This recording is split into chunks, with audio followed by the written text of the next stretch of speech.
Buenas tardes a todos y todas, chicas poderosas, chicos poderosos. Encantadísima de estar aquí con ustedes y sobre todo compartiendo con Mariana esta aventura maravillosa que inició como fellow del Knight Center y que está llevando a toda Latinoamérica para gracia y beneficio de todos nosotros, compartiendo un poco pues lo que hemos estado intentando hacer allá en Costa Rica en periodismo de datos.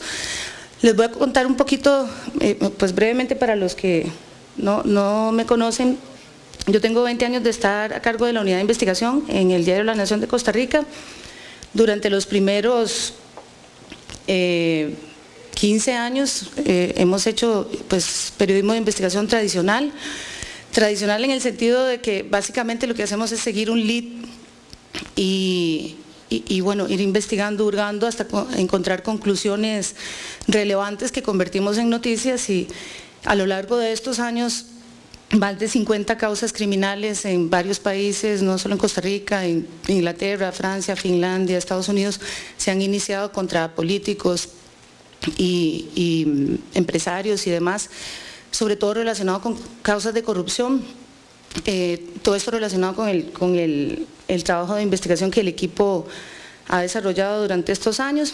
Y hace 4 años empezamos con la idea loca de que queríamos trabajar con un equipo multidisciplinario e integrar desarrolladores a nuestro equipo de investigación. Y es un poco lo que les voy a contar de que hemos hecho a partir de ahí. Pero primero los voy a invitar a un viaje 400 años atrás. Esto que ven ahí es la portada del primer periódico del mundo, que se llamaba Relation, y que fue creado por Johann Carolus en Estrasburgo en 1609. Después de muchas investigaciones y debates, la Asociación Mundial de Periódicos concluyó que este es el primer periódico del mundo, y básicamente lo que hizo este señor Carolus hace 400 años fue comprarse una imprenta recién inventada y ponerse a imprimir noticias y estudios, reportes de lo que ocurría en esa convulsa ciudad en esa época. Resulta que en Estrasburgo para esa época se hacían censos, pero a Carolus nunca se le ocurrió publicar íntegro el censo que se hacía en Estrasburgo. En su lugar publicaba noticias semanales y análisis de la política local, y se hizo rico rápidamente, y básicamente fue el que descubrió el modelo de negocio del que muchos de nosotros vivimos hoy. Antes de continuar, quería preguntarles, levanten la mano, ¿cuántos de ustedes son periodistas? Mayoría. ¿Desarrolladores? ¿Diseñadores? ¡Wow! ¡Qué bien! ¿Y de otras profesiones? Ok, entonces tenemos un verdadero equipo multidisciplinario en esta sala, y eso me alegra muchísimo porque ese es el espíritu de Chicas Poderosas. Pero volviendo a los 400 años atrás, este señor entonces interpretaba. He intentado muchísimo tratar de leer el alemán, pero no lo logro, de esa época, para ver qué exactamente era lo que comunicaba, pero sí tenía que ver con temas. Bueno, esta era una ciudad neutral en esa época, y entonces había muchísimo debate sobre cómo se regulaba y demás. Lo cierto es que sí entrevistaba a personas, y él hacía sus propios informes y análisis semanales, que los ricos de la época le pagaban cantidades de dinero, porque a partir de ahí tomaban decisiones sobre si emigrar o no emigrar, enlistarse o no enlistarse en una guerra, en fin, decisiones personales que la información que con la información masiva difundida de esta forma empezaron a tener acceso. ¿Por qué les hablo de eso y eso qué tiene que ver con el periodismo de datos? Resulta que 400 años después de Carolus y de Relation, a cualquier reproducción de datos le dicen periodismo de datos. Entonces hay una gran confusión de qué es periodismo de datos y peor aún, de qué es periodismo. Y aquí yo les voy a hacer una interpretación personal, sin que sea dictar cátedra sobre lo que esté pasando, pero es totalmente personal. Yo lo que he visto, después de tener un pie en cada uno de los dos mundos, en el periodismo de investigación y en el periodismo de datos, lo primero que he notado es que somos literalmente unos 4 o 5 gatos los que estamos en los dos mundos. Los periodistas esos legendarios de siempre, periodistas duros de investigación, muchos de ellos están intimidados por el tema de la tecnología. Y entonces creen que eso es un asunto de diseñadores y de programadores y que no tienen nada que ver con eso. Y por otro lado, ¿qué es lo que está pasando en las salas de redacción? Y corríjanme si me equivoco. ¿Quiénes son los community managers y quiénes son los editores online? O muchos de ellos. Son jovencitos que son early adapters, o sea, personas que desde el principio empezaron a tuitear y a Storify y la cosa y que adaptaron las herramientas y que se convirtieron rápidamente en los líderes de las salas de redacción. No estoy diciendo que no tengan criterio, pero muchos de ellos no tienen experiencia periodística. Entonces tenemos dos mundos de periodistas experimentados por un lado, intimidados y asustadísimos con sus libretas todavía chorreadas de café, buscando la fuente y viendo a ver cómo se citan con la fuente secreta en una cafetería, y por otro lado tenemos a los jovencitos estos rapidísimo adaptando una tecnología tras otra. Y no hay una simbiosis de esos dos mundos. Esto es lo que he notado que está pasando en el periodismo de hoy, y a partir de eso he reflexionado muchísimo sobre, bueno, ¿y cuál es el camino? Eso que ven ahí no es un pleito de arañas, es una visualización que hizo un científico de datos de cómo se ve la blogosfera en internet. Esta otra también. Y esto es, aunque no lo crean, una visualización de la Biblia. Todas estas cosas ustedes las ven y de entrada uno dice, bueno, ¿y esto qué historia me está contando? Estas son visualizaciones para análisis que los científicos de datos hacen y crean para encontrar patrones, para encontrar, detectar fenómenos y tendencias. Pero esto no es periodismo por sí solo. Usted no está contando ninguna historia y es difícil encontrar una historia en eso. Entonces, de nuevo, sin pretender dar cátedra de qué es periodismo y qué no es periodismo, a como Carolus no publicaba íntegras los datos que recibía, nosotros hoy no podemos darnos el lujo de llamarle periodismo y de creer que estamos haciendo periodismo por reproducir un set de datos, reproducir una visualización interactiva por más bonita que sea. Esto es lo que yo creo que es un ciclo completo de periodismo de datos. Y como ven, no elimina, sino que potencia los pasos tradicionales del periodismo, los de siempre. Es decir, esto no ha cambiado, el negocio no ha cambiado. Lo que ha cambiado es que tenemos muchas más herramientas para potenciar lo que hacemos. Entonces, el ciclo, cuando se hace un proyecto de periodismo de datos, empieza por la obtención de los datos. Y a ustedes les va a parecer totalmente irrelevante el proceso de la obtención de los datos, pero es fundamental. Nosotros nos hemos equivocado cantidades de veces. Yo empecé pidiendo bases de datos en 1998 y en esa época los funcionarios me ponían a un técnico hablándome en chino mandarín y yo no sabía cómo responderle. Me decía cosas sobre los formatos y sobre cómo estaban estructuradas las tablas y pues no entendían nada, absolutamente nada. Eso es uno de los problemas, el lidiar con los técnicos sin entender ese mundo. El segundo problema, que no es segundo, sino que es gravísimo, es la falta de acceso a las bases de datos públicas, porque los políticos o los jefes de las instituciones públicas te dicen, ¿y para qué un periodista quiere una base de datos completa? Dígame usted los nombres que quiere buscar y yo se los busco.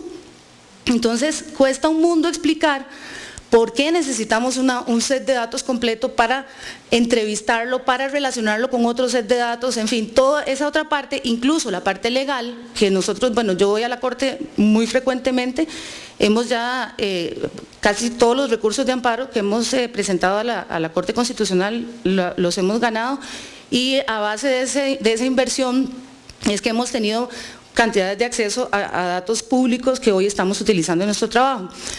El proceso de limpieza, como muchos de ustedes saben, es bien complejo. Normalizar los datos, hacerlos, limpiarlos para que puedan ser entrevistados es un proceso que antes era dificilísimo. Antes no había herramientas como Google Refine, por ejemplo. Es decir, ahora ya hay muchísimas y ahora podemos automatizar el proceso de limpieza de los datos. Entonces, digamos que estamos viviendo una era maravillosa para el periodismo de datos, porque casi todo tenemos disponible software open source y gratuito, mucho de este software para poder hacer este proceso. Lo que para mí es más importante, es decir, ninguna de las piezas puede vivir sin la otra, pero lo que nos hace periodistas es el tercer paso, y es el análisis, porque recuerden, nosotros somos traductores de una realidad a nuestras audiencias. No es un copy-paste de realidades lo que hacemos, hacemos una traducción, entender esa realidad y luego contarla. El proceso de análisis, ¿por qué es importante? Porque aquí podemos comparar datos, podemos correlacionarlos, cruzarlos entre ellos, y también aquí es donde entra la visualización para análisis. Todo eso que les enseñé antes eran visualizaciones analíticas, eran visualizaciones que permiten coger un mar, un océano completo de datos, representarlo visualmente y encontrar patrones, tendencias, puntos que se salen. Esas visualizaciones para análisis muchas veces no son amigables para presentárselas a los usuarios, entonces hay que entender que hay dos tipos de visualización, la visualización de análisis y la de producto final para nuestras audiencias, que tiene que ser simple y mucho más amigable, pero de eso les va a hablar Manuel mañana con detalle. Yo no voy a entrar en el campo de los expertos. ¿Para qué hacemos análisis los periodistas y para qué trabajamos con datos? Para encontrar tendencias, patrones, hasta fenómenos sociales, comportamientos atípicos, todo esto entrevistando grandes volúmenes de datos. Los procesos que siguen son los de siempre en el periodismo. Cuarto, no lo voy a obviar, porque resulta que hacer periodismo de datos no es sentarse en una computadora, cruzarlos y publicar lo que nos dicen los datos. Los datos los alimentaron personas también y también tienen errores. Entonces, el proceso de verificación es muy importante. Les voy a contar una anécdota rapidísima de por qué es tan importante la verificación. Se nos ocurrió, hay un subsidio que es el subsidio bandera del gobierno actual, que se llama Avancemos. Entonces le pagan a los jovencitos de secundaria un monto, una beca, digamos, mensual para que no abandonen los estudios. Y hay 200,000 estudiantes recibiendo ese beneficio. Se nos ocurrió pedir la base de datos completa, agregarles a papá y mamá, y a papá y mamá buscarles los activos, los salarios y demás para ver si realmente esos jovencitos son hijos de familias con necesidades económicas. Después de construir la base de datos, de hacer los cruces y de ordenar los datos, encontramos que había un grupo importante, unos 400 muchachos que tenían padres con salarios de $10,000 al mes y cosas así. Entonces dijimos, ahí está. Le dieron subsidio a gente que no lo necesita.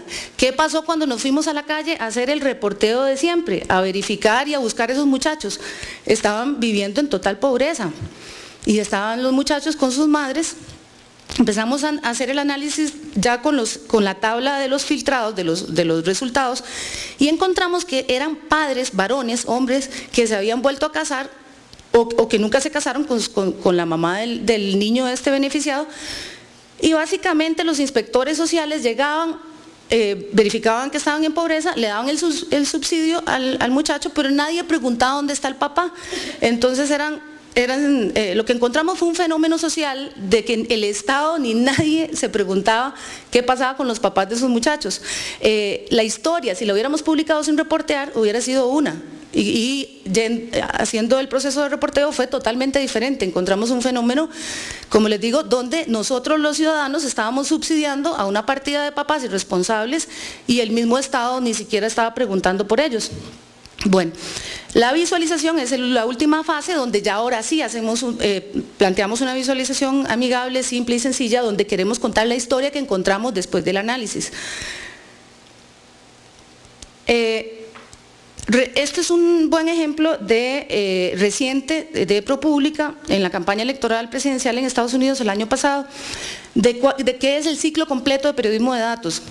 Ellos obtuvieron todos los datos de las donaciones a las campañas políticas y entre muchas otras cosas que encontraron, detectaron que muchas ONGs estaban haciendo contribuciones millonarias y las estaban haciendo pasar como caridad, y por supuesto con la consecuente deducción de impuestos que eso implicaba. Ese es el título principal, donde cuentan la historia, etcétera, y también hacen una visualización con todos los datos de todos los donantes de las campañas.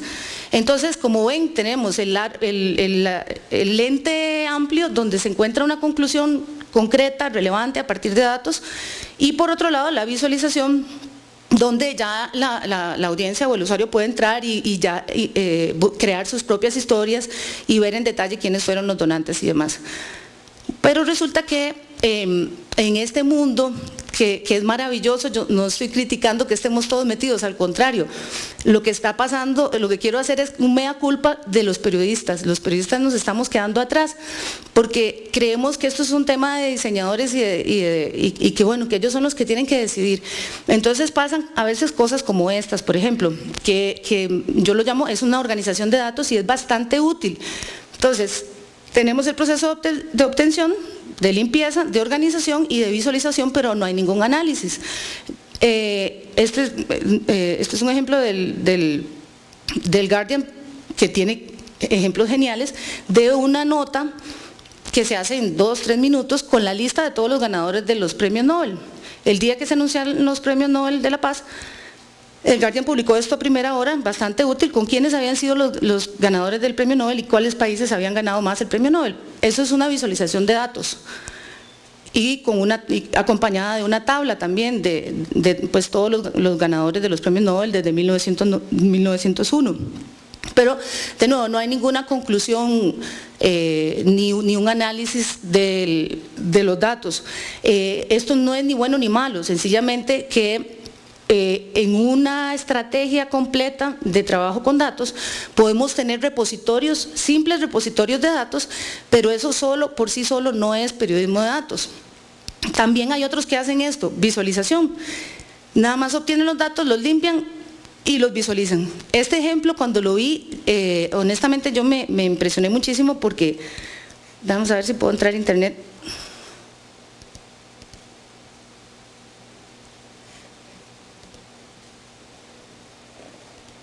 Esto es un trabajo que hizo Google hace poco, o por lo menos lo financió Google con un par de organizaciones más.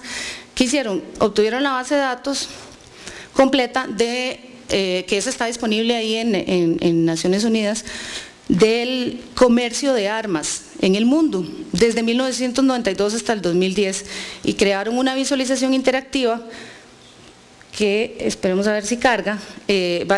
Básicamente es un globo donde uno puede explorar el comercio de armas entre un país y otro.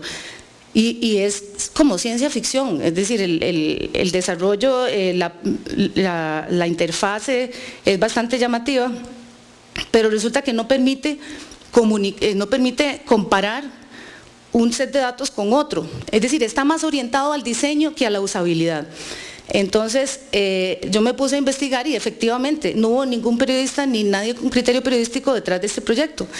Fue una idea genial y muy bien intencionada de diseñadores y desarrolladores, pero que no tiene el valor periodístico. Bueno, no lo terminó de cargar, pero ahí lo pueden ver en la presentación.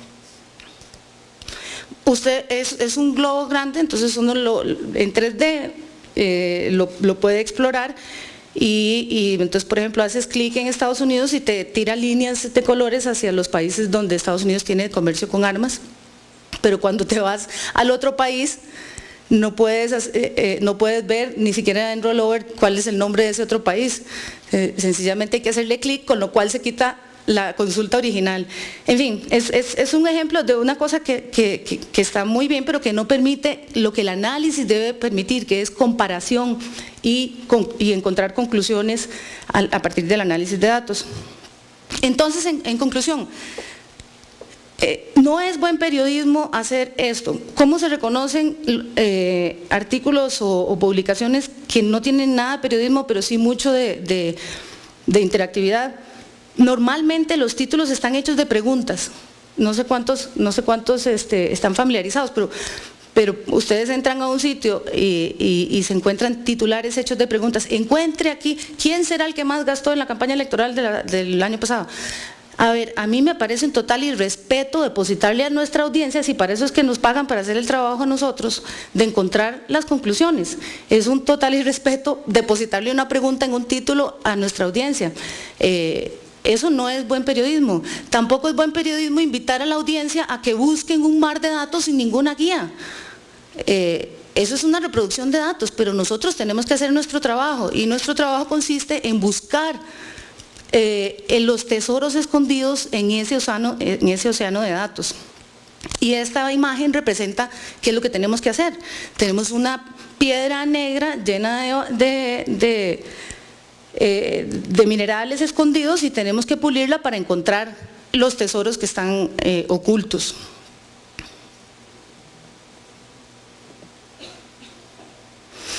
En resumen, y esto lo digo más bien para que nos empoderemos nosotros los periodistas, porque al principio es realmente, y se lo digo como es realmente intimidante empezar a lidiar en este mundo donde hay un lenguaje diferente, un comportamiento diferente, hasta la forma de organizarse es diferente. Nosotros los periodistas somos súper desorganizados, todo lo hacemos verbalmente, no usamos task managers, los tiempos son muy flexibles o son muy rápidos, entonces no permite una planificación, los diseñadores, sobre todo los desarrolladores, están acostumbrados a trabajar en un ambiente totalmente diferente. Entonces la experiencia de trabajar en equipo nos deja muchísimas enseñanzas. Uno, no nos intimidemos cuando veamos una cosa que parece ciencia ficción. No hay nada que sea tan difícil que no se pueda entender. Dos, nosotros no necesariamente tenemos que convertirnos en programadores, y aquí les voy a contar un poquito la experiencia mía.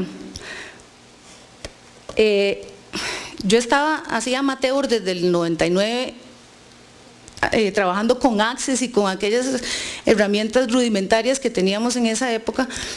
Y luego empecé a tratar de aprender otros lenguajes, pero cuanto más intentaba aprender uno, al día siguiente ya había otra cosa que aprender, y la verdad era abrumador.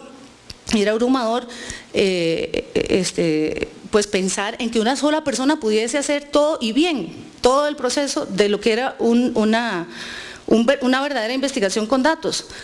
Entonces yo dije, bueno, al final, ¿tenemos que convertirnos nosotros en programadores o existe otro camino?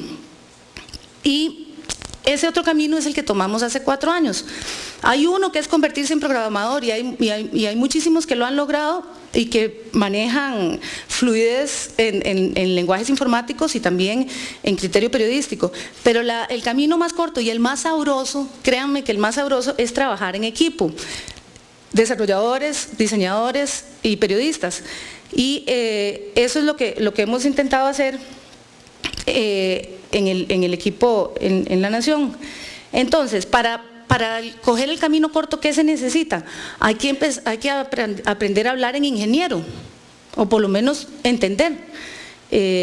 Ya con eso usted empieza a tener una comunicación fluida de qué se quiere. Hay que saber qué se quiere, eso es súper importante, porque los periodistas a veces le pedimos algo al desarrollador o al diseñador y le decimos, hágame un diseño bonito, que es un diseño bonito, o hágame una aplicación interactiva así bien bonita, entonces no sabemos qué queremos. Tenemos que saber qué queremos. Primero, igual que antes, esto no ha cambiado, este negocio no ha cambiado.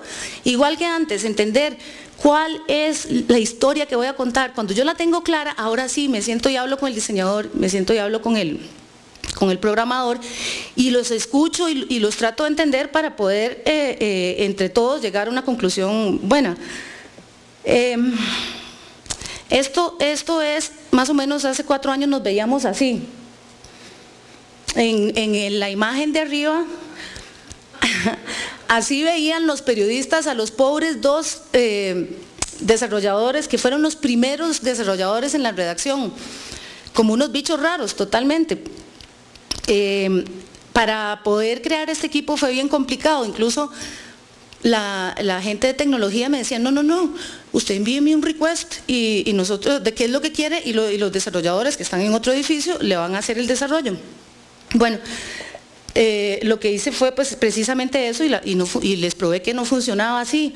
Y entonces la idea loca de vivir todos juntos empezó a cobrar fuerza y después de 1 año y medio ya al final me dieron carta blanca. Hasta yo estaba asustada, porque decía la gerente de tecnología, decía, ¿y cómo va a ser un periodista jefe de un desarrollador?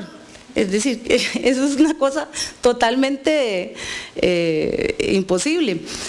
Pero bueno, abajo ven cómo los programadores ven todavía a los periodistas, como unos seres totalmente trogloditas. No es solo, el encuentro de estos dos mundos no es solo por nuestros hábitos, que son totalmente diferentes. En el caso nuestro, además, había un problema generacional.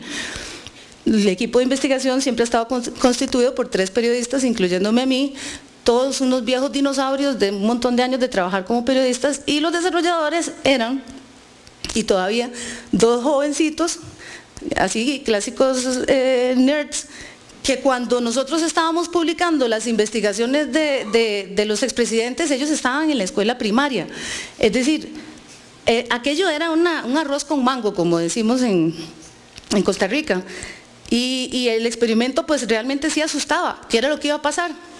Y lo que pasó fue esto: la fusión de los bichos raros empieza así.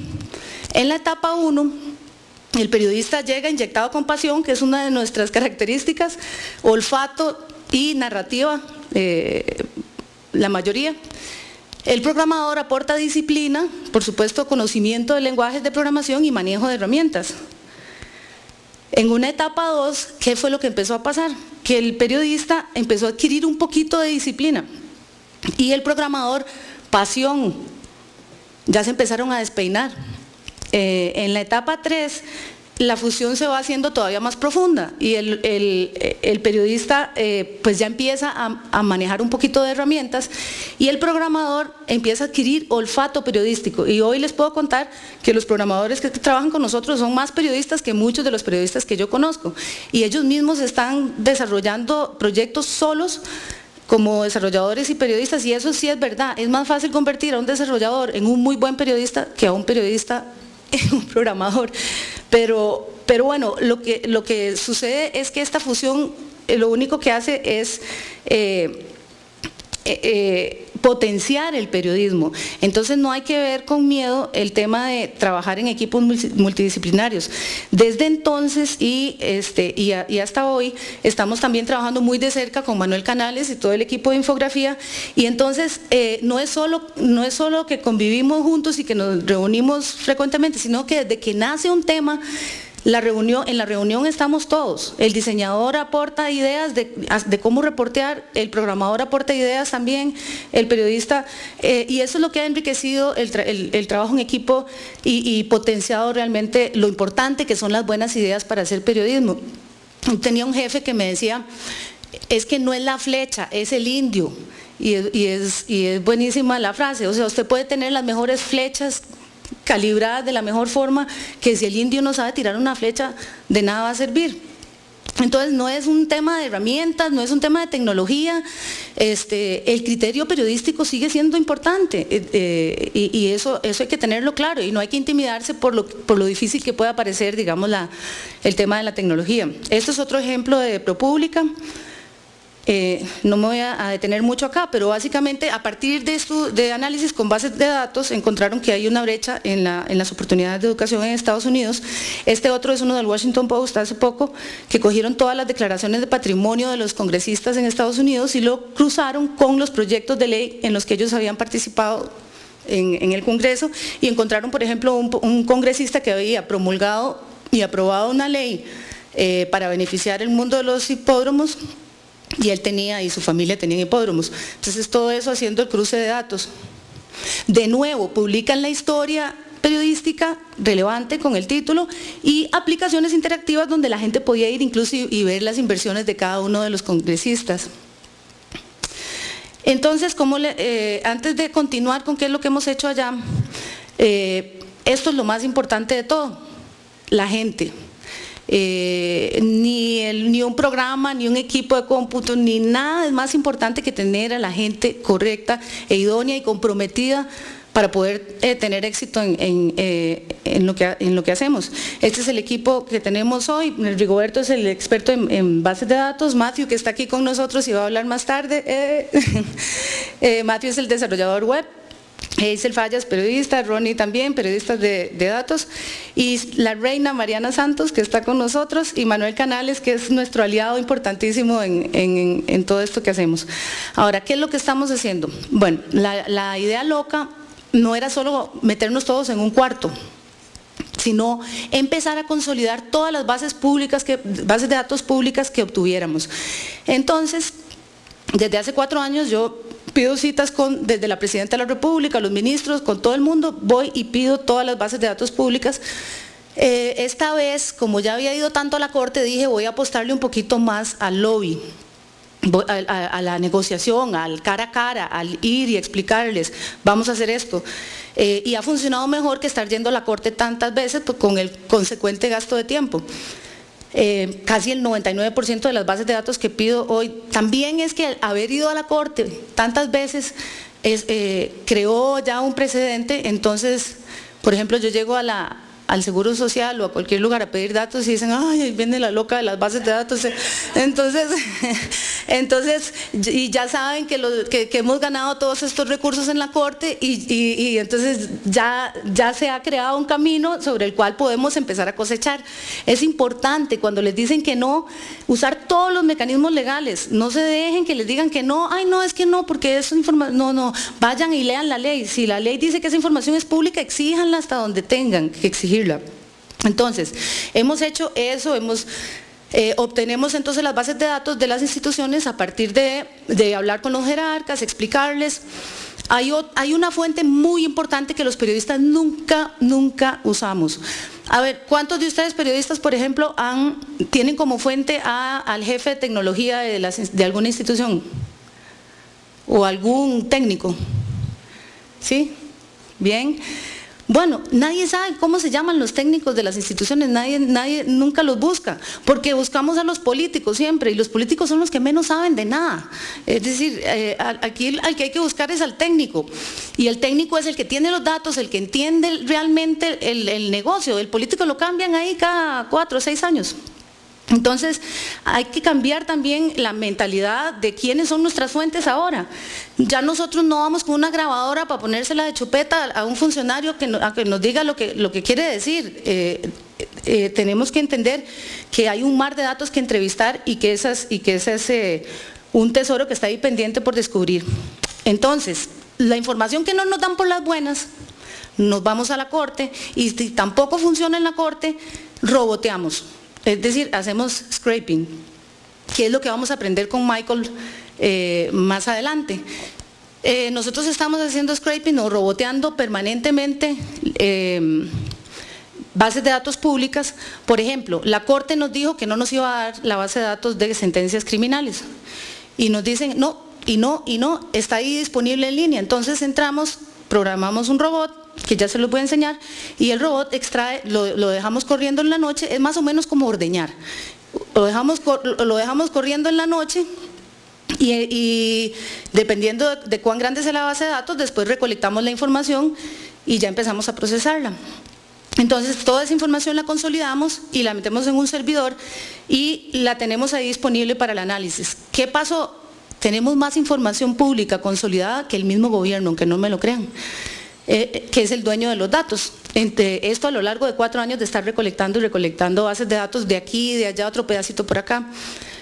A eso lo sometemos a análisis y luego, por supuesto, reporteo, verificación y finalmente la visualización del caso. Esto más o menos es como se ve un robot. Esta es la Dirección Nacional de Notariado, donde están todos los notarios del país, está su foto, su identificación, etcétera. Entonces el robot, básicamente le decimos, vaya a este URL, en este campo obtenga este pedacito de información, que información no es texto, información incluye vídeos, fotos. Es decir, data es un concepto muy amplio que no incluye solo texto. Este caso, por ejemplo, estamos roboteando hasta la foto, estamos extrayendo e indexando las fotos junto con toda la información de esos notarios, y esa información luego la almacenamos y la consolidamos.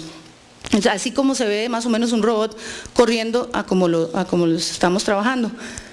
Entonces, bueno, básicamente, volviendo al ciclo completo, esa es la idea del proyecto, poder hacer toda esta... Y como este es el primer proyecto, es como, ya tiene bastantes años, pero a mí me encanta contarlo, no solo porque fue el primero y siempre uno se enamora del primer proyecto que hacemos ya en equipo, sino también porque periodísticamente tiene una particularidad. Los periodistas somos forenses, siempre llegamos cuando está el muerto lleno de moscas y a ver cómo contamos la historia y cómo reconstruimos la historia. Muy pocas veces podemos anticiparnos a los acontecimientos. Para las elecciones regionales del 2010 se nos ocurrió crear una base de datos con todos los nombres de los candidatos al alcalde del país, de todos los partidos políticos. También hicimos un robot para extraer todas las sentencias criminales o penales, digamos, de la sala tercera, y obtuvimos la base de datos de las personas a quienes se les ha prohibido ocupar cargos públicos porque cometieron alguna irregularidad en el pasado o demás. Y también roboteamos otra base de datos de los morosos con el Estado, todas las personas que no pagaban el seguro social. Entonces metimos todo en una licuadora y cruzamos ¿cuál es la lógica antes de hablar de la licuadora?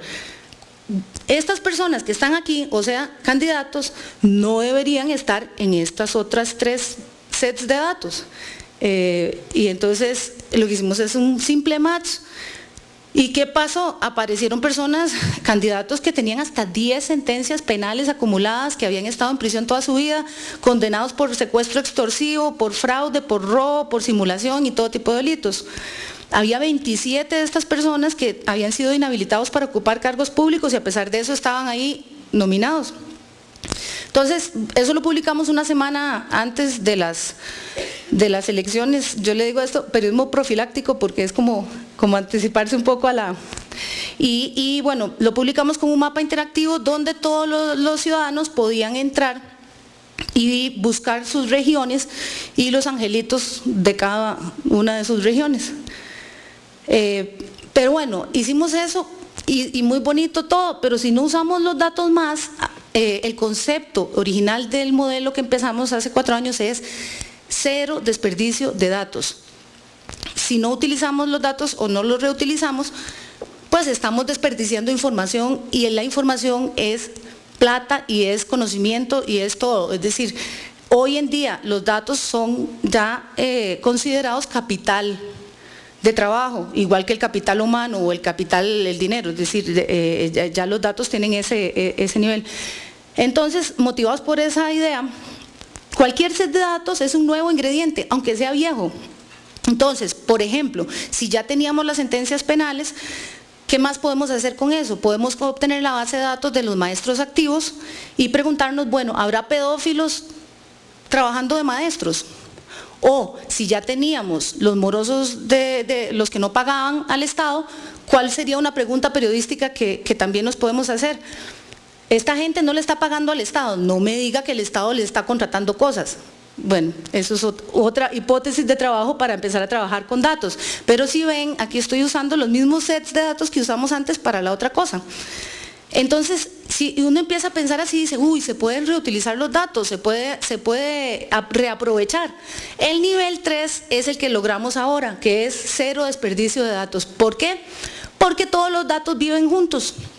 Entonces, roboteamos o obtenemos sets de datos, los tenemos consolidados todos en un servidor. ¿Y qué tipo de datos? De todo tipo. O sea, en Costa Rica, en Colombia yo sé que no es así, porque cada vez que vengo a hacer talleres en Colombia es el mismo problema, que no tienen acceso al padrón electoral o al registro electoral.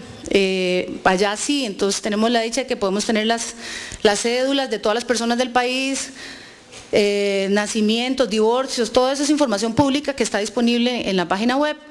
También bases de datos de profesionales, como la que les enseñé ahora de los abogados, también de médicos, farmacéuticos, lo que sea, contratos del Estado, contratos de las alcaldías, sanciones, subsidios públicos, toda esa es información que hemos ido consolidando. Entonces ustedes dirán, bueno, pero eso todo es ¿para qué sirve? solo para hacer investigaciones así de largo aliento y que requieren mucho tiempo. Pues no, este es un caso, yo no sé cuántos conocen Facundo Cabral, el cantautor argentino que fue asesinado en Guatemala. Bueno, pues resulta que un buen día, a las 4 y pico de la tarde, anuncian en Guatemala y en Costa Rica simultáneamente el nombre del principal sospechoso de la muerte de Facundo Cabral.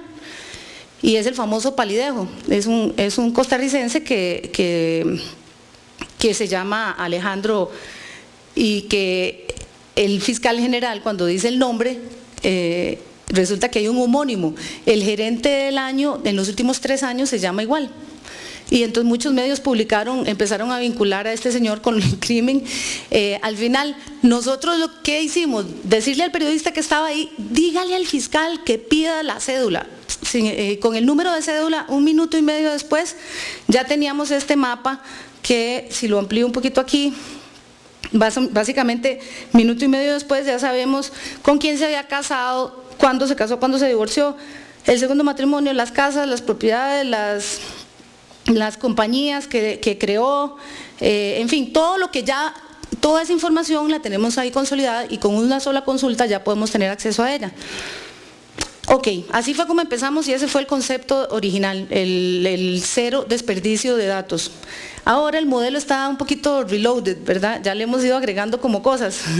Entonces, por ejemplo, entendí que hay 2 tipos de agendas.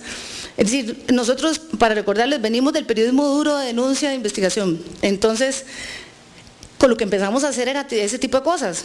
Pero entendimos que con esto se puede hacer muchísimo más. Esto no es solo para el periodismo de denuncia, se puede en deportes, en entretenimiento, hasta la lotería. Es decir, cualquier tema es susceptible de ser manejado o tratado con datos. Entonces estamos manejando 2 agendas, una que es de transparencia, que tiene que ver con estos temas pues, más duros de denuncia y para el cual necesitamos normalmente registros individuales y hacemos cruces, comparaciones entre sets de datos, y el otro que es más orientado a valor y servicio, ahorita les cuento un poquito, y que también usa datos estadísticos no necesariamente desagregados, y con esto hacemos correlaciones, análisis estadísticos, incluso proyecciones, algoritmos y calculadoras que ahorita les enseño rápidamente. Ok, esta es otra de las maravillas del periodismo de datos. A todos nos dijeron desde chiquititos, usted enfóquese en el bosque y no en los árboles. Cada vez que nos dispersamos hacia un punto, siempre hay alguien sabio que nos dice, enfóquese en el bosque y no en los árboles. Bueno, pues resulta que eso ya no sirve para nada, ese consejo, porque los datos nos permiten ver el bosque y los árboles al mismo tiempo.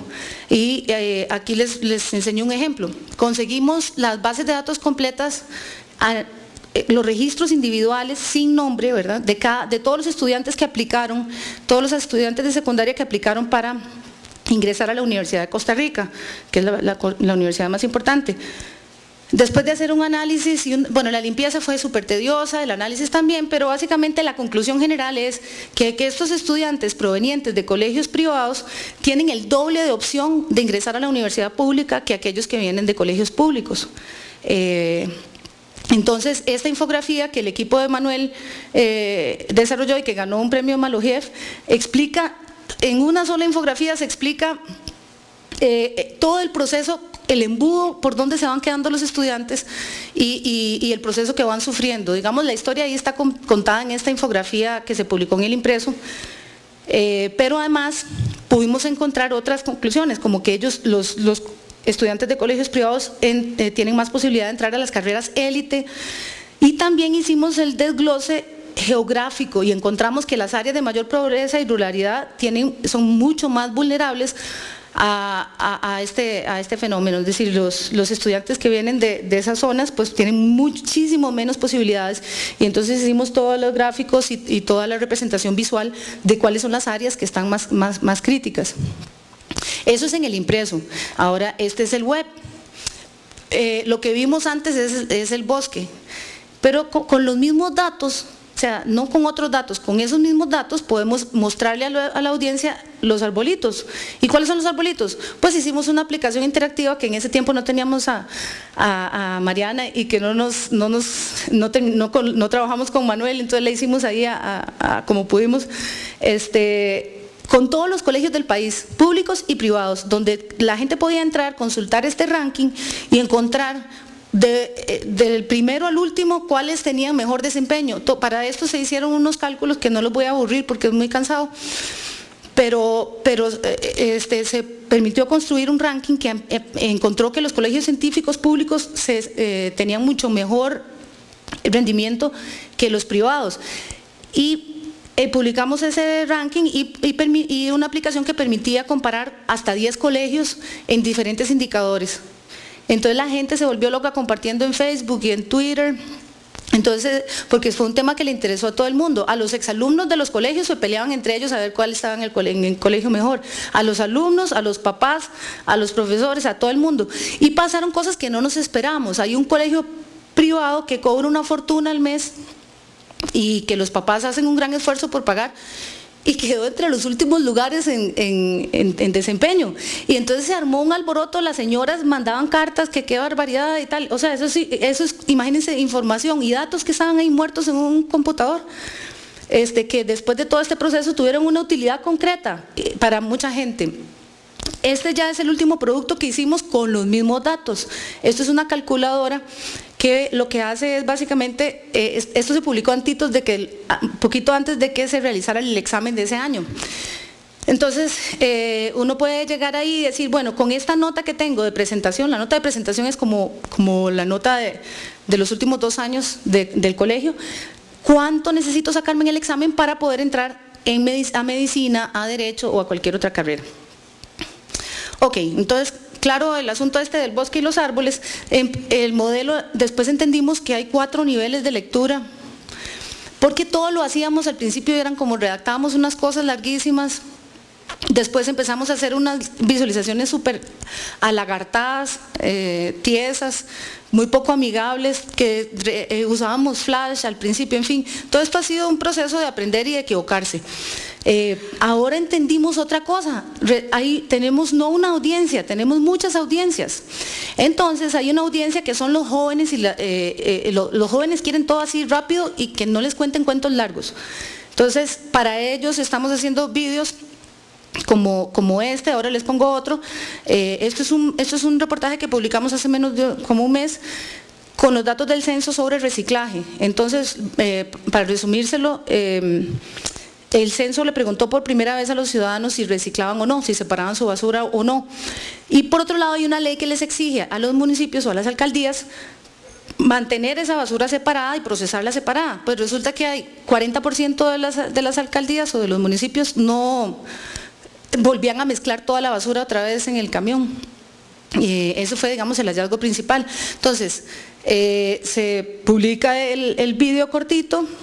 Por supuesto que para el lector tradicional se publica la edición del impreso con todo una infografía que resume pues los hallazgos, y para aquellos que quieren explorar una aplicación interactiva, esta la desarrolló Matthew, donde todos los ciudadanos podían ver si en su municipalidad estaban procesando la basura o separando la basura o no.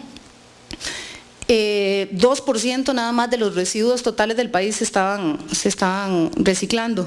Y tenemos una cuarta audiencia que son los freaks, o sea, esa gente que llega y no solo quiere leerse el artículo completo, sino quiere que le entreguen los datos completos. Y para esa audiencia entonces publicamos mapas interactivos, les ponemos las tablas a disposición para que ellos hagan sus propias visualizaciones y demás. Ok, yo esta parte, para los que ya me la han escuchado, lo siento mucho, pero no me la salto nunca, porque a este punto los periodistas ya se están preguntando, ¿y para qué se tiene que complicar uno la vida haciendo esto? Es más fácil hacer la notica de siempre y trabajar yo solito, sin todo este montón de gente rara. Y resulta que esto no es una opción, esto ya es esto es lo que hay que hacer, punto. Primero, porque el periodismo de siempre ya no existe, se acabó. 2, esto va a ser la sostenibilidad en la parte de negocio del periodismo, aunque todavía no se hayan encontrado las fórmulas mágicas para monetizarlo, yo no tengo ninguna duda de que este es el camino. Pero encima hay otras razones. La filtrodependencia, y esto pasa mucho en Colombia. No solo en Colombia, en todos los países, pero en Colombia, como es un país tan lleno de noticias, a nosotros en Costa Rica siempre nos molestan porque dicen, no, hombre, si ahí nunca pasa nada, no, ustedes no tienen verdaderas noticias. En Colombia sí, ustedes están abrumados con noticias todos los días, es decir, de aburrimiento no se va a morir un periodista aquí. Entonces, ante tan cantidad de noticias, todas tan fuertes y tan frecuentes, es muy fácil caer en la filtrodependencia. ¿Y eso qué es? Que anoche, por ejemplo, mientras estábamos durmiendo, había un montón de cosas pasando en nuestros barrios, en nuestros países, en donde vivimos. Lo que pasa en las salas de redacción es que cuando pasa alguna de estas cosas, meses después aparece alguien con un pedacito de esa realidad. ¿Y por qué? Porque lo despidieron, porque no le pagaron un negocio, porque le cae mal el otro tipo, por la razón que sea, siempre aparece alguien con un interés y con un pedacito de la historia. Y los periodistas, ¿qué es lo que hacemos? Si somos muy, muy buenos, muy berracos, como dicen ustedes, recolectamos más piezas y entonces después, súper orgullosos, publicamos una gran historia. Pero resulta que a esa gran historia le faltan piezas. Y uno se pregunta, ¿qué hubiera pasado si yo tengo acceso a esas otras piezas? ¿Habrían cambiado la historia? Yo llegué a esta conclusión porque en un paísito tan pequeño, ¿verdad?, que es como un pueblito como el nuestro, pues todo el mundo conoce a todo el mundo y ya en los círculos de poder ya empiezan a inducir y a veces hasta te llegan con el file armado de evidencias. Y yo digo, bueno, nosotros si seguimos haciendo este tipo de periodismo y alimentando todo lo que nos traigan, nos podemos convertir en esto, en un conejito persiguiendo la zanahoria que alguien quiere que sigamos. Y resulta que esa zanahoria la manejan expertos en seducir nuestro olfato periodístico. Hay gente que ya sabe cómo hacerlo y nosotros nos creemos inteligentísimos porque publicamos una gran noticia de impacto y no, eso nos usan, así de simple. Entonces, ¿qué tiene que ver esto con los datos? Todo tiene que ver, porque si trabajamos con periodismo de bases de datos y lo hacemos de forma rigurosa y profesional, estamos viendo el universo completo, o por lo menos el que más se puede ver, no un pedacito que a alguien le interesa que veamos. La segunda razón es porque hay mucha sed de valor. Vean, hay más de 800 exabytes de datos en la web disponibles. Eso de que no hay datos es mentira. Si ustedes le dicen, no, es que en Colombia no hay datos, es mentira. Hay cantidades de datos disponibles, muchísimos, en todos los países. Ahora estuve un mes en Timor Oriental, que es uno de los países más pobres del mundo, entrenando periodistas, y hasta ahí había datos disponibles. Es decir, no hay país que no tenga, quizás no todos obviamente, pero datos relevantes con los que se pueda trabajar. El problema entonces no es que no hay datos, el problema es que hay muchos y hay muchísima y muy poca información inteligente. Entonces, si nosotros como periodistas solo perseguimos el volumen y la inmediatez, que es lo que está pasando en muchas salas de redacción, los editores se volvieron locos y mandan al periodista con cámara de vídeo, con la grabadora de chupeta, con el Twitter aquí, con el smartphone aquí, y yo no estoy diciendo que eso esté mal, pero si solo hacemos eso estamos mal. ¿Por qué? Porque eso no agrega ningún valor. O sea, si cerraron una carretera aquí, la séptima, por ejemplo, minuto y medio después, ya el primer cristiano que pasó por ahí va a reportarlo en Twitter. Y ya eso ya no es noticia. ¿Qué valor tiene que el periodista llegue una hora y media después y cuente que a qué hora la abren o a qué hora no? Ya eso ya no es nuestro negocio. Ya hace tiempos la inmediatez no es nuestro negocio.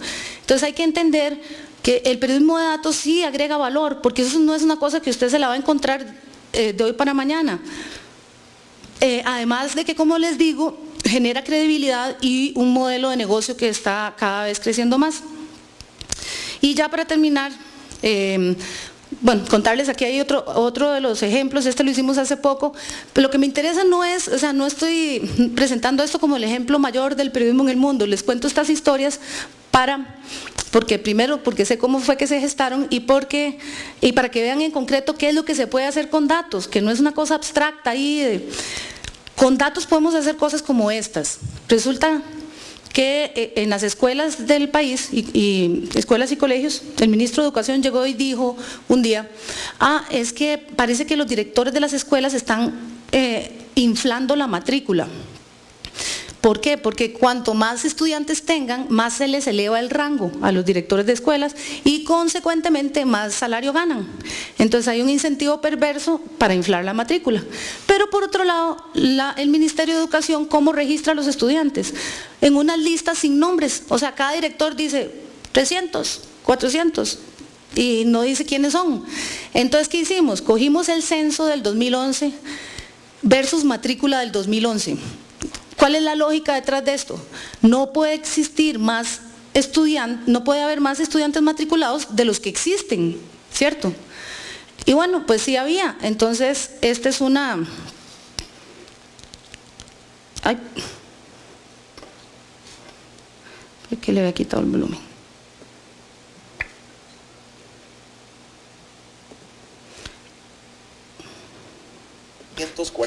Colegios públicos. No hay audio, ¿verdad?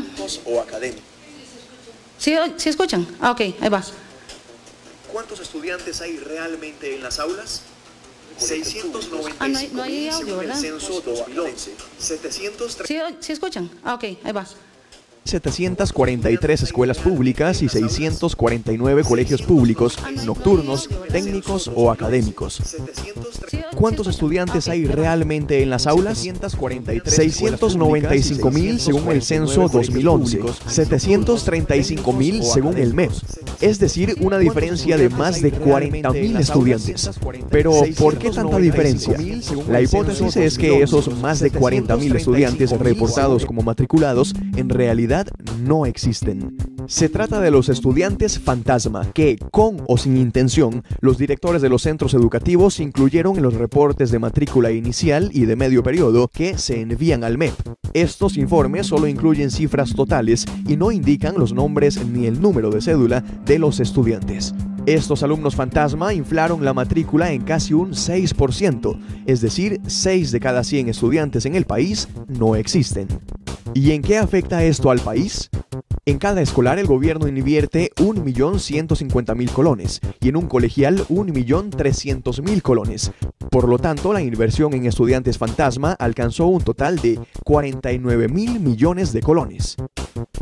La falsa existencia de esos estudiantes beneficia el salario de los directores que los inventan, pues este sube dependiendo de la cantidad de estudiantes que tenga el centro que dirige. Por ejemplo, pasar de 30 a 31 alumnos bastaba para que un director de escuela cobrara 100.000 colones más, redondeara un sueldo de 1.080.000 colones al mes y subiera su rango de director unidocente a categoría 1.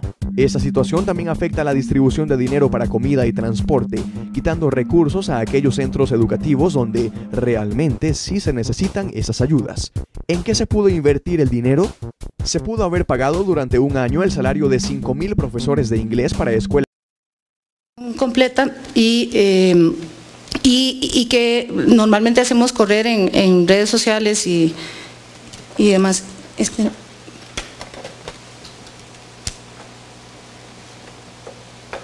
Ok, y esta es la última que quería compartirles. Había una discusión también en el país sobre un proyecto fiscal, es decir, en resumen, el gobierno pretendía aumentar ciertos impuestos, era más complejo que eso. Pero se nos ocurrió cómo cubrir esto de una forma distinta, porque se polarizó totalmente el país, entonces la gente que quería o que promulgaba el proyecto y los que no. Entonces dijimos, bueno, ¿y estos señores estarán pagando impuestos o no? La información tributaria, como ustedes saben, es confidencial, pero hay un tributo que es el tributo a los bienes inmuebles que es público. Entonces, hicimos una base de datos con las propiedades a nombre de la Presidenta de la República, los vicepresidentes, diputados y ministros. También con las propiedades, primero las propiedades a su nombre, las propiedades a nombre de sus esposas y de sus esposos y las propiedades a nombre de las sociedades en las que ellos participan. ¿qué fue lo que hicimos? Comparar el valor real declarado de esas propiedades contra el valor real de las fincas, porque hay otra base de datos de los valores oficiales del terreno. Entonces, en resumen, encontramos que la mitad de los ministros no estaban declarando el valor de las propiedades y no estaban pagando, por supuesto, los impuestos. El cuento es más largo, pero en resumen, el ministro de Hacienda es el que tenía el problema más grave. Tenía 4 propiedades que no declaraba en los últimos 12 años, él y su esposa, que era la principal asesora de la Presidenta de la República. Y bueno, no solo no declaraban y pagaban menos impuestos, sino que una de las casas, cuando fuimos a la calle a ver qué había en esa casa, estaba la oficina de la policía. Y entonces nos fuimos al Ministerio de Seguridad para encontrar que le estaban alquilando la casa al Ministerio de Seguridad. Y en el ministerio encontramos el file donde, para efectos de cobrar el alquiler, la casa valía $350.000, pero para pagar impuestos en la municipalidad valía $47.000. Después de este y otros reportajes, el ministro renunció y también la asesora de la presidenta y también el director de tributación directa, que estaba también moroso en impuestos. Pero es un caso que muestra, a mí me encanta por una razón, porque es la primera vez que hay un caso de alto impacto a partir de periodismo de datos y que no fue producto de una filtración. Perdónenme que me emocione tanto con eso, pero no fue producto de una filtración, nadie nos contó que eso estaba pasando. Llegamos ahí usando los datos como brújula y el análisis de los datos como una brújula. Y bueno, quería compartirles este último proyecto que desarrolló Matthew también, que está aquí con nosotros, y Rigoberto. Hace un par de años, yo soy miembro del Consorcio Internacional de Periodistas de Investigación. En Washington somos más de 180 periodistas en todo el mundo, periodistas de investigación, y ellos obtuvieron 2 bases de datos de sociedades offshore, constituidas por 2 compañías transnacionales. Para darles una idea, el set de datos es 160 veces más grande que Wikileaks. Y en diciembre del año pasado nos encomendaron a nosotros y aceptamos el reto de construir la aplicación interactiva mundial que presentamos ahora en Hamburgo hace 2-3 meses. Esta es la aplicación, pueden entrar a verla en detalles, offshoreleaks.icij.org, y el reto de esto fue tener más de 320 tablas totalmente desvinculadas y casi que hacer ingeniería inversa para ver cómo era que estaban relacionadas en el pasado, como reconstruir una obra de arte, más o menos.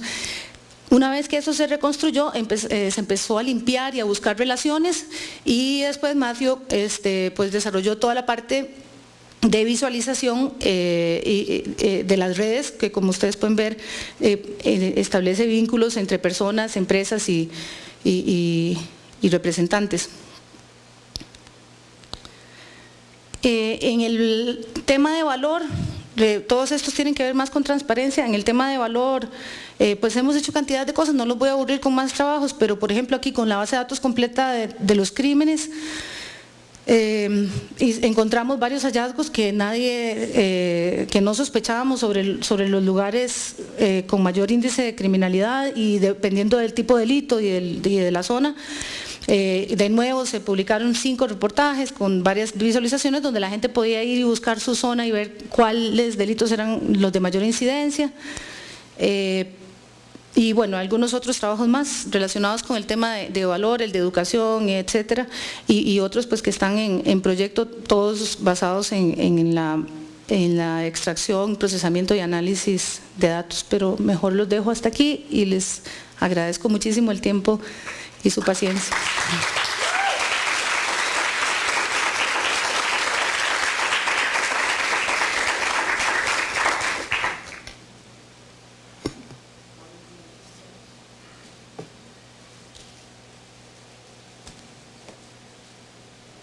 Test.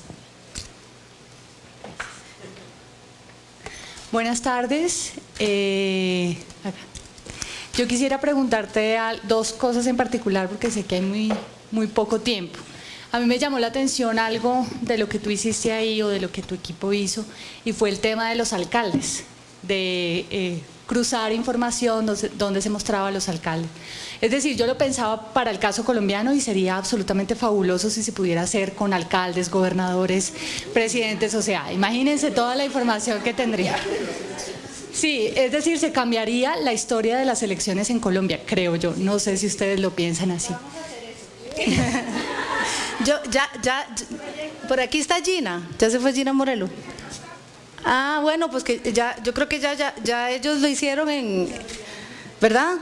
O sea, ya empezaron a hacer el experimento en consejo de redacción y creo que ya se empezó a hacer acá en Colombia, pero es cierto, sí. Sí. Entonces mis dos preguntas son, la primera, saber con qué recursos ustedes hicieron esa investigación, porque así a grandes rasgos se ve que ustedes seguramente pisaron muchos callos, como decimos acá, incomodaron a mucha gente con esa investigación.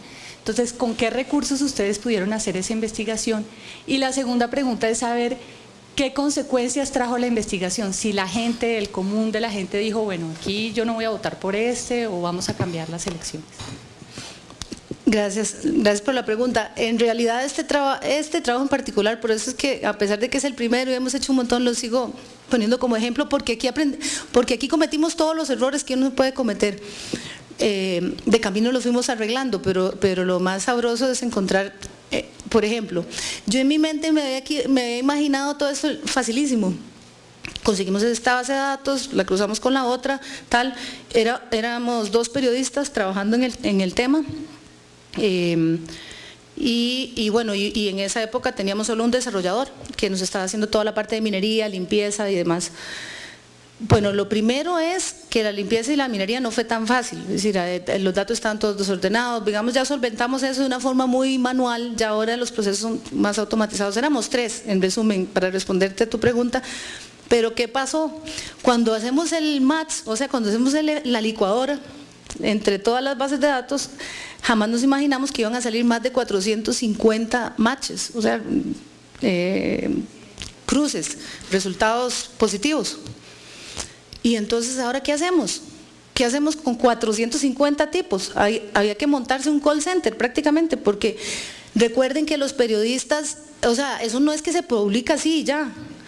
Primero, tuvimos que ir a ver los files físicos de todas las causas criminales, o sea, todos los que tenían causas penales, fuimos a ver los expedientes físicos para verificar en qué terminaron.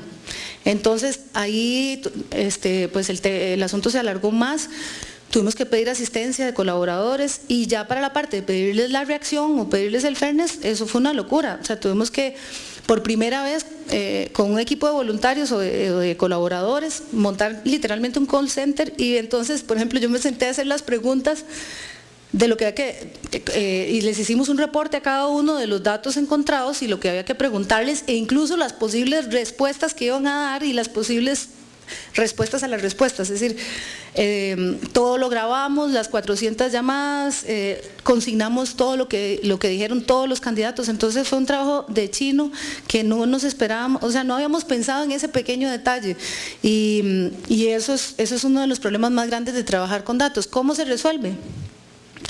Todavía no hemos encontrado una sola respuesta, dependiendo del caso. Una es publicar solo aquellos casos más graves que se encuentran, los que podamos pedir la reacción. Si no se pueden publicar los 400, es decir, nosotros no publicamos un dato sobre nadie, primero, que no haya sido verificado y dos, que la persona tiene que referirse y dar su versión sobre ese tema. Entonces, eso es un gran reto. Y depende del caso, ahí lo hemos ido solventando. Sí.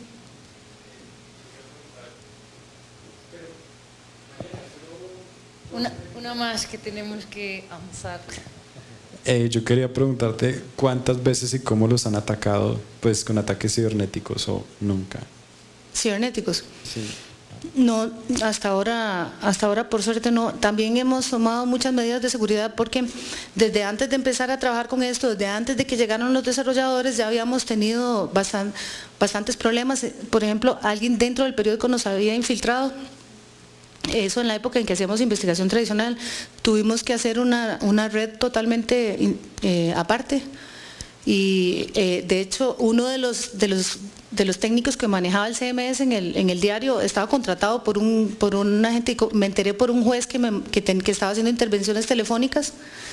Y entonces me llamó y me dijo, usted la están vendiendo en el periódico, alguien del mismo periódico está leyéndole a otra gente las notas conforme usted las va escribiendo. Entonces, como eso ya nos había pasado, antes de incluso trabajar sistemáticamente con datos, habíamos tomado algunas medidas de seguridad para eso, pero por suerte no ha habido mayores consecuencias. Hola. Ahorita que hablaban de la verificación, que es un tema bastante importante, pues a mí sí me surge, aparte del caso, digamos, de los políticos y eso, ¿cómo han verificado otros casos? Cuando hablaban, por ejemplo, el de los jóvenes que recibían dinero para ir al colegio, ¿sí? O sea, verificaron cada uno de los casos, y si es así, o sea, es un trabajo bastante dispendioso. ¿Cómo lo realizaron con bases de datos que tienen pues tanta gente, tantos casos, tantas coincidencias? Sí, lo primero que hacemos es el cruce. Bueno, lo primero que hacemos es limpiar los datos, porque si no el cruce no sirve para nada. O sea, si usted tiene aquí, por ejemplo, las tablas se relacionan con una clave, con una columna clave o con un campo clave. Entonces, en el caso nuestro usamos el de la identificación. Entonces, si por ejemplo en una tabla la identificación tiene 9 dígitos y en la otra tabla tiene 10, nunca se van a hablar. Entonces, primero es limpiar, segundo es cruzarlas. Y cuando encontramos las coincidencias, empezamos a ver qué hacemos, pero claro que al principio uno lo que más quisiera es que haya más coincidencias, pero después se vuelve un problema grande. En el caso de los estudiantes con subsidios, eran cantidades, eran más de 500, pero lo que hicimos fue filtrar. Entonces, los casos más graves, por ejemplo, niños con papás médicos que ganaban, médicos o profesionales con salarios altos, a esos fueron los primeros que fuimos a visitar y fuimos a verlos a todos. A los más graves, recuerdo, a los 50 más graves los fuimos a visitar a los hogares, y a los demás los llamamos por teléfono, a todos, lo mismo, hubo que montarse casi que un call center con colaboradores para poder pedirles la reacción, pero salieron unas cosas increíbles. O sea, y pusimos todos los audios a disposición de la gente. Entonces, por ejemplo, había un señor que decía, lástima que no les tengo la frase ahí, un señor que decía, mire, a mí de esa chiquita yo no sé nada desde hace tiempo, a ver si nos entendemos, yo no tengo nada que ver con esa chiquita, yo tengo mi esposa y mis hijos. Y así, o sea, las respuestas de los papás de los que habían abandonado a sus hijos eran, bueno, otro se enojó y tiró la cámara, en fin. Pero lo que hacemos es seleccionar cuáles son los casos que vamos a visitar y el resto mínimo llamarlos, pero no publicar nunca ningún dato sin la versión de la persona. Última. Yanini, primero felicitaciones a ti y a tu equipo por el trabajo bien hecho y ante todo con ética. Quisiera preguntarte, tú hablabas de que aquí en Colombia les pasa algo diferente que en tu país. Acá hay muchas noticias, hay tanto que desbordan, uno aquí se cansa de tantas cosas que suceden. ¿Qué crees que podría, digamos, los periodistas aprender de tu experiencia para ese trabajo de minería de datos y de selección, análisis y de verificación en temas tan candentes ahora mismo, por ejemplo, procesos de paz, corrupción, que desbordan tanto al país que uno podría decir, ahora mismo por ejemplo hay un proceso de paz y donde quieren que la justicia se seleccione sobre ciertos casos, ¿sí? ¿Crees que herramientas como sobre las que ustedes trabajan podrían ayudar a que esos procesos se decanten de una mejor manera? O por lo menos para que la sociedad pueda aprender de lo que es realmente la verdad y de una manera no polarizada. Totalmente. Gracias. O sea, no solo creo, sino estoy totalmente convencida, y no solo estoy convencida, sino que ya se ha hecho. Por ejemplo, no sé, en Verdad Abierta, en Semana, o sea, hay muchos ejemplos y sobre todo Consejo de Redacción, que ha sido líder en tratar de, bueno, no solo entrenamiento, capacitación, sino que ellos también están trabajando. O sea, para hacerlo corto, ¿qué les recomendaría hacer? Lo primero, olvidarse de la escuelita que traemos los periodistas, de que este es mi trabajo, estos son mis datos, estas son mis fuentes. Eso es lo primero. Es que tienen que quitarse ese chip, yo no sé cómo. Primero, porque así nos educaron, es que yo vengo de ahí también, entonces por eso se los digo. Lo primero es eso, ¿por qué? Imagínense lo que ustedes lograrían hacer si, por ejemplo, uniéndose con consejo de redacción y convenciendo cada uno de los medios en los que trabajan, empiezan a minar datos y a compartirlos en una misma plataforma, de manera que todos puedan usar los mismos datos. Podrían hacer maravillas si logran la sinergia entre todos y si cada uno aporta, pero si cada uno va a empezar a decir, no, estos son mis datos, estos son mis fuentes, yo esto no lo comparto con nadie, pues se vuelve más difícil. Y no solo con los datos, con el know-how. Ayudar, digamos, yo digo consejo de redacción porque me parece que son los que están haciendo el trabajo, un trabajo encomiable en periodismo de datos y en compartir datos con los periodistas. Entonces unan esfuerzos primero, y como les dije antes, vean, no es la flecha, es el indio, está bien, necesitamos los datos, pero piensen en dónde se documentan, por ejemplo, el proceso de paz. Es decir, un ejercicio muy simple, ¿dónde puedo encontrar datos relevantes sobre esto? En el caso de los desmovilizados también hicieron bastantes trabajos. El tema de las tierras en Colombia, que es otro tema tan grave. Hay cantidad de bases de datos que pueden ir limpiando, procesando y bueno, pues eso lo pueden hacer todavía mejor si lo hacen en equipo y se unen varios medios o periodistas, más que los medios. Gracias a todos. Muchas gracias, Janina.